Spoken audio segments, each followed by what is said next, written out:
আমার সকল বন্ধুদের নমস্কার জানিয়ে আজকে আবার হাজির হলাম একটা নতুন রেসিপি নিয়ে। আমি এখানে দেখাবো 1 কাপ টক দই দিয়ে 2 গ্লাস লস্যি কিভাবে আমি বানিয়ে নিচ্ছি। দেখো, আমরা লস্যি খেতে কিন্তু এই গরমের সময় বেশিরভাগই মানুষ খুব ভালোবাসি। তাই বাড়িতে এই 1 কাপ টক দই আছে, এটা দিয়ে আমি 2 গ্লাস লস্যি বানাবো। সেখানে হাফ কাপ চিনি আছে, আর এখানে গোটা যে কাজু কিশমিশগুলো আছে এটা আমি দইয়ের সঙ্গে দিয়ে দেবো। আর এখানে ভাজা মশলা আছে, আর কিশমিশ, চেরি আর কুচনো কাজু কিশমিশ সেগুলো আমি গার্নিশ করব। আর এখানে 2 রকমের নুন আছে, বিট নুন আর সাদা নুন, আর একটু ভাজা মশলা গোলমরিচের গুঁড়ো আছে এখানে। ব্যাস, এই সামান্য উপকরণ দিয়েই কিন্তু আমাদের লস্যিটা হয়ে যাবে। দেখো কিভাবে বানাচ্ছি আমি সেটা একবার দেখাই। প্রথমে কাপের দইটা আমি নিলাম, এরপর সেখানে একে একে সব কিছু দিয়ে দিচ্ছি। এখানে বরফের টুকরোগুলো রেখেছিলাম, জল সমেত দিয়ে দিলাম।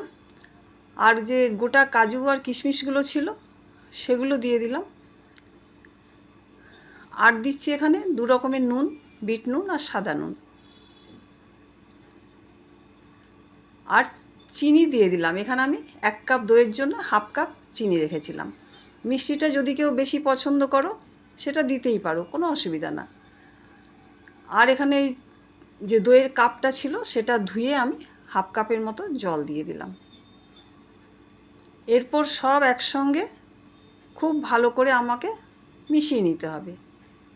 তাই দেখো, এখানে আমি ব্লেন্ডার দিয়ে খুব ভালো করে মিশিয়ে নিচ্ছি, কারণ চিনির দানাগুলো যতক্ষণ না গলে যাবে ততক্ষণ অবধি আমাকে এইভাবে মিশিয়ে নিতে হবে। তারপর এখানে ভাজা মশলা আর গোলমরিচের গুঁড়ো ছিল সেটাও দিয়ে দিলাম। তারপর আবার খুব ভালোভাবে সেটাকে মিশিয়ে নিচ্ছি। দেখো সুন্দর মিশে গেছে। এরপর 2 গ্লাসের মধ্যে আমি ঢেলে দিলাম। দেখো, এই ঠান্ডা ঠান্ডা কুলকুল লস্যি খেতে কিন্তু প্রত্যেকেই পছন্দ করে এই গরমের সময়। তাই বাইরে না কিনে যদি বাড়িতে আমরা বানিয়ে নিই, একেবারে নির্ভেজাল কিন্তু জিনিসটা পাওয়া যায়। আর কি বলো তো, যখন খুশি আমরা বানিয়ে খেতে পারি। এরপর ওপরে একটু গার্নিশের জন্য কাজু কিশমিশ দিয়ে দিচ্ছি, আর দিচ্ছি একটু চেরি।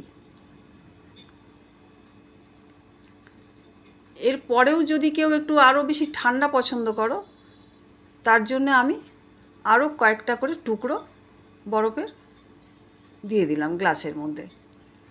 কারণ লস্যি বা শরবত এগুলো একটু ঠান্ডা খেতেই কিন্তু বেশি ভালো লাগে, তাই আর একটু করে বরফ দিয়ে দিলাম। দেখো, এইভাবে তোমরা কিন্তু বানিয়ে নিতে পারো। বাইরে 1 গ্লাস লস্যির দাম যেভাবে নেয়, সেই পয়সায় বা টাকায় আমার দই কিনে এনে আমি সুন্দর 3-4 গ্লাস লস্যি বানিয়ে ফেলতে পারি।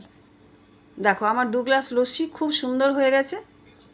আমার এই রেসিপি দেখে তোমরা একবার বানিয়ে নিতে চেষ্টা করো, আর কেমন লাগলো আমাকে কমেন্টে অবশ্যই জানিও।